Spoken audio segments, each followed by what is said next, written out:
அவருக்கு தான் ரொம்ப கஷ்டம். ஆனாலும் அது எதை பத்தியுமே யோசிக்காம நீங்க நல்லா இருக்கணும்னு நினைக்கிற அந்த மனசு வேற யாருக்கு வரும் சொல்லுங்க? திருமாமாவுக்கு நிஜமாவே ரொம்ப பெரிய மனசு வேலு. அண்ணன் எப்பவுமே மத்தவங்க நல்லா இருக்கணும் தான் யோசிப்பாரு.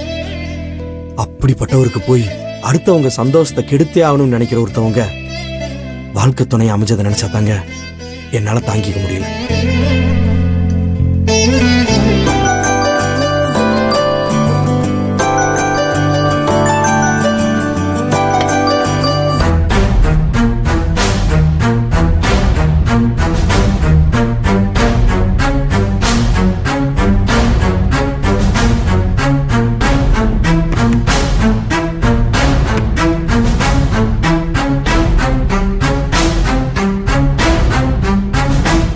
அண்ணி, உங்ககிட்ட கொஞ்சம் நான் தனியா பேசணும். என்ன கீர்த்தி, என்கிட்ட என்ன பேச போற? காரணம் இருக்கு மகா. காரணமா? அப்படி என்ன காரணம்? இது பாரு, எதுவா இருந்தாலும் சுத்தி வளைக்காம பேச, எனக்கு நிறைய வேலை இருக்கு. அண்ணி, நான் உங்ககிட்ட நேரடியாவே கேக்குறேன், இந்த வீட்ல நீங்க யாரு?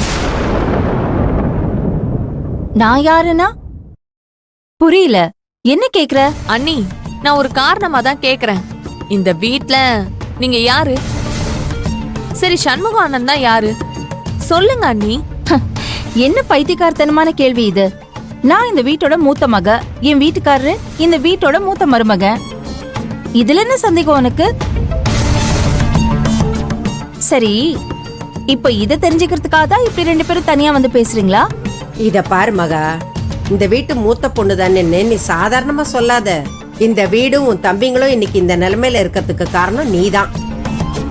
நீ போட்ட பிச்சையில தான் இந்த குடும்பம் இவ்வளவு பெருசா வளர்ந்து ஆலமரம் மாதிரி நிக்குது. அப்பேற்பட்ட நீ வெறும் மூத்த பொண்ணு மட்டும் இல்ல, நீதான் எல்லாமே. ஆனா இந்த எண்ணம் எல்லாம் எனக்கும் என் அம்மாக்கும் இருக்கிற அளவுக்கு கூட உங்க தம்பிங்களுக்கு இருக்கான்னு எனக்கு தெரியல அண்ணி. ஏன் இல்ல?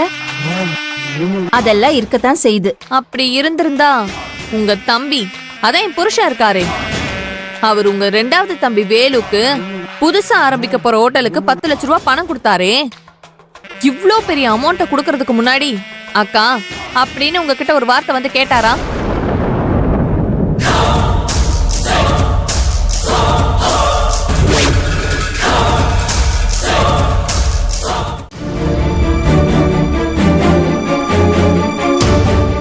கீர்த்திய பத்தி யோசிச்சு மனசு கெடுத்துக்காதீங்க வேலு. கண்டிப்பா அவ ஒரு நாள் திருந்தி நல்லவளா மாறுவா. சரி, உங்களை குஷிப்படுத்துற மாதிரி இப்ப நான் ஒரு விஷயம் சொல்லவா? என்ன விஷயங்க? சொல்லுங்க. அன்னைக்கு வீட்டுக்கு போயிருக்கும் போது அம்மா என்கிட்ட எப்ப குழந்தை பெத்துக்க போறீங்கன்னு கேட்டாங்க. நான் உங்ககிட்ட என்ன சொல்றது வேலு? செல்வி, அதான் இப்பதான் ஒவ்வொன்னும் நல்ல விஷயமும் இப்பதான் நடந்துகிட்டு இருக்கு. கூடி சீக்கிரம் நமக்கும் குழந்தை பாக்கியம் கிடைக்கும்னு சொல்ல வேண்டியதானே? அதானே, நீங்க இப்படிதான் சொல்லுவீங்கன்னு நான் நினைச்சேன். சரி, நீங்க என்ன சொல்லிட்டு வந்தீங்க அத சொல்லுங்க. எங்களுக்கு மூத்தவங்க இந்த வீட்ல இருக்கும்போது நாங்க எப்படி முதல் குழந்தைய பெத்துக்க முடியும்? முதல்ல மகா அன்னைக்கு திருமாமாவுக்கும் குழந்தை பிறக்கட்டும், அதுக்கப்புறம் நீங்க உங்க பேர பிள்ளைங்களை பாக்கலான்னு சொன்னேன். நான் சொன்னது சரிதானே?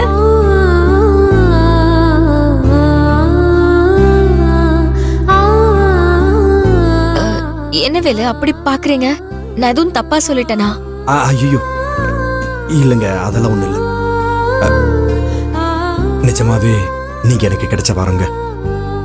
நீங்க பண்ண விஷயங்களுக்கெல்லாம் உங்களை மனசு விட்டு பாராட்டணும்னு தோணுது. போதும் போதும் போதும், நீங்க எப்படி பாராட்டுவீங்கன்னு எனக்கு ஏற்கனவே நல்லா தெரிஞ்சிருச்சு. இப்ப என்ன ஆளை விடுங்க, நான் போயிட்டு உங்களுக்கு குடிக்க பால் எடுத்துட்டு வரேன். எங்க செல்வி செல்வி, ஒரு நிமிஷங்க, ஒரு நிமிஷம் வாங்களேன்.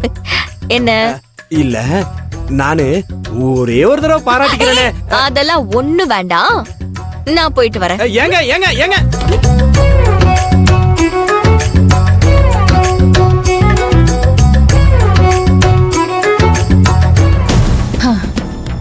ஏன் கீர்த்தி, இப்ப என்கிட்ட கேக்கலன்னா என்ன?